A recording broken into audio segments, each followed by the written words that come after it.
Morning everybody. So today we're going to carry on doing what we were doing yesterday in terms of vector equations of lines, and today we're going to look about if those lines intersect or not and how to work out points of intersection or to prove they intersect at all. So in 3D space, two lines either intersect at a point or there's two other options. What I'd like you guys to do is just grab yourself a pen and a pencil, or just two objects similar to that, and just by holding them in your hand, show how two lines would intersect at a point, and then think about what these other two options are. Pause the video and then come back when you've thought about what the other two options might be. So hopefully you found out that the can intersect at a point is obviously really quite easy to show. The other thing that they could be is they could be parallel to each other.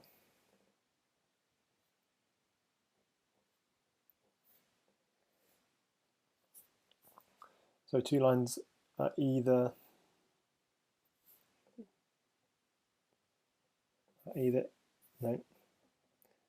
intersect at a point, are parallel. Should have an R there, shouldn't I? There we go, that's better. Are parallel, or the other one is that they're neither of those things. So actually there's nothing particularly interesting about them. And the third option is we would say they are skew. So the definition of what skew is basically not parallel and they don't intersect with each other. So intersect at a point, they're parallel. If they're neither of those two things, then we say they are skew. So let's try an example of trying to show whether these lines intersect or not. Okay, so the question, these represented by these equations, and the question would say something like hence find whether the lines meet.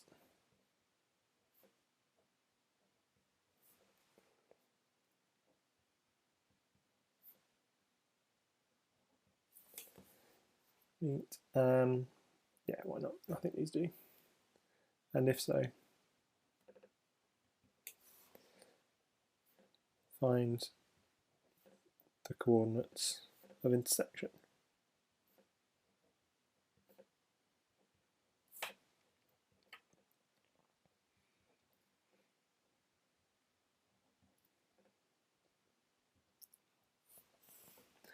Okay, so to have a go at this question, the first thing we need to do is recognise that in Cartesian form these are pretty cumbersome to work with. However, in vector form they're a lot easier to work with. So can you practice something which we did yesterday? Can you write these both in vector form, please? And please remember that this is x minus 1 over 1. So hopefully for this you've got, let's call the first one R1, just to signify that it's L1. So we've got 1 minus x minus 1 plus lambda lots of 1, 2, 3. Should match up 1, 2, 3, there it is. And yep, change sign, that's fine. And then I've also got a second line. So I should have this time 9, 7, 2 plus, and I'm going to use a mu here, 2, 3 minus 1. So I've used a lambda here and I've used a mu here. The reason for that is because I'm going to try and equate these together in a second, and I don't want to have two lambdas in an equation when they could be different. And they should be different if we're thinking about the point of intersection. Remember, this gets me to the line and this makes me travel along the line. there's no reason for these two things to be the same as each other. So hence we've given them different letters. So in order for these two lines to intersect with each other, they must have an x, a y, and a z coordinate that satisfy them all at the same time, and especially which satisfy them for this lambda and this mu. So what we can do is we can take the x, y, and z bit from this one and put it equal to the x, y, and z bit of here and see if there's a solution. So therefore we've got 1 plus lambda is equal to 9 plus 2 mu, that's for the x part.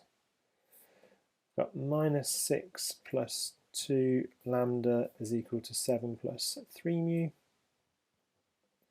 And then I've got minus 1 plus 3 lambda is equal to 2 minus mu.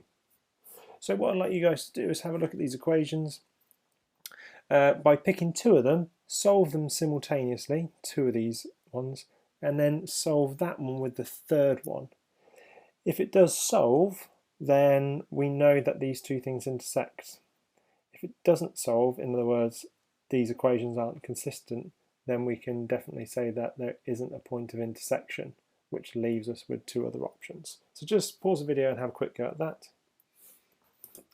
So by taking the first equation and timesing it by 2, and then using the second equation, if I take these away from each other, I get 8 is equal to mu plus 11. So mu should be equal to minus 3. Just check that you got the same thing as me there. So as mu is minus 3, what I can do is stick this back into one of these. Do not stick this into the third one to get a value of lambda, because you'll always get a value of lambda. You need to get a value of lambda from these ones, and then check that that mu and that lambda works for the third one. So I stick this back into, well, it doesn't really matter, let's go for this one up here. Then I've got 2 lambda plus 2 is equal to negative 12 plus 18. 4 times minus 3 is negative 12.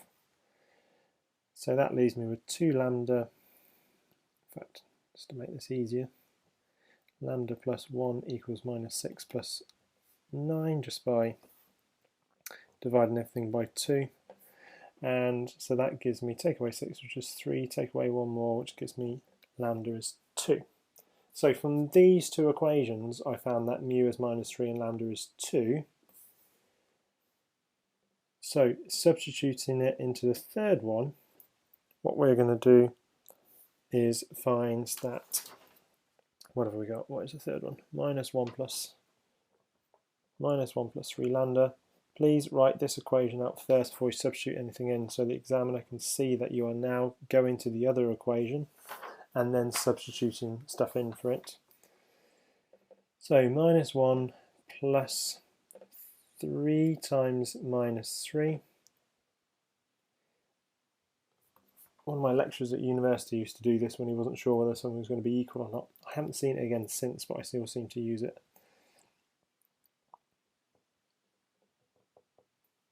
And I've written that the wrong way around.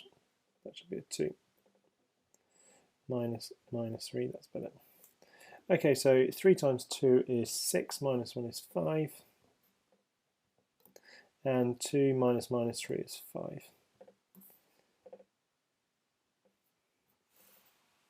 So from the fact that I've got a constant, I've got a value of mu and lambda that works for this, I can therefore say lines intersect at a point.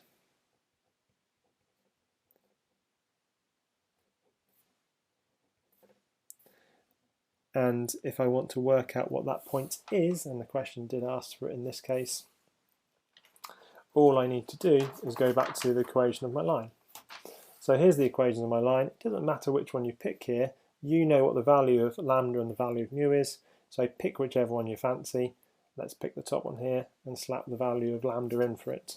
So R1 is 1 minus 6. 1 minus 6 minus 1 plus lambda 1, 2, 3. If I stick lambda is 2 in there, it's about lambda equals 2.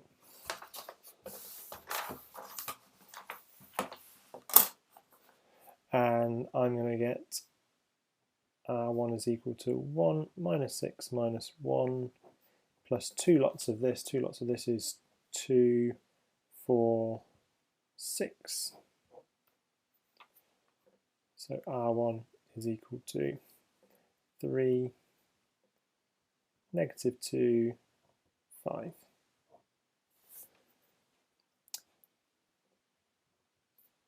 It's important, well, at least in terms of your exam, it's not important if you're doing this at university. You then write something down like, therefore the point is 3 minus 2, 5. It asks for a point of intersection. You need to give it as a coordinate. This is a vector, this is a coordinate, so you must write this last bit as well. Therefore, point is equal to 3 minus 2, 5. Okay, you don't have to write point of intersection necessarily because you already imply from up here this is what you're up to. So just to finish today, what I'd like to show you is just a flow diagram. When I say flow diagram, I have no idea whether these shapes are the right things. Let me know if they are. So what you would do with these things is always check for intersection first. If you do find that they do intersect, then you know you've got a single point of intersection. That's the situation we find ourselves in. If it's no, what you need to do is check, is one direction vector a multiple of the other? And what I mean by the direction vector is this bit here. So this is the direction that the line goes in.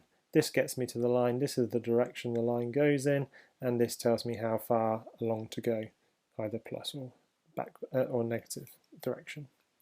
So if the direction vectors, in this case they're not, but if they are a multiple of each other, then they must be parallel to each other, assuming that you've already checked that they don't intersect. Also, they could be exactly the same line, because with vector equations, every line's got an infinite number of ways you could write it down. So if they are a multiple of one another, then they're parallel, and if they're not parallel, then why have I put no? Then they are skew. So there's the situation we find ourselves in. That's what you need to be able to check. You guys have just seen an example of this. To check whether one vectors are parallel, to check whether one vector is a multiple of the other is simple as saying this vector times 2 gives me the other one, and if that's not true, then the lines are skew. So what I'd like you guys to do is have a quick go at some exercises. So these examples, these exercises to be precise, exercise 1.1 question 7 is what we've just been doing. Question 8 takes the direction vectors a bit further and makes you think about the dot product again. If you can't do that straight away, just by having to think about it, then read example 1.11, which I'll include with the exercises, and then have a go at question 10 for a bit more of a stretch, more of a challenge of a question. And that will be more than sufficient for today, and I'll speak to you guys again tomorrow. Thanks very much. Bye-bye.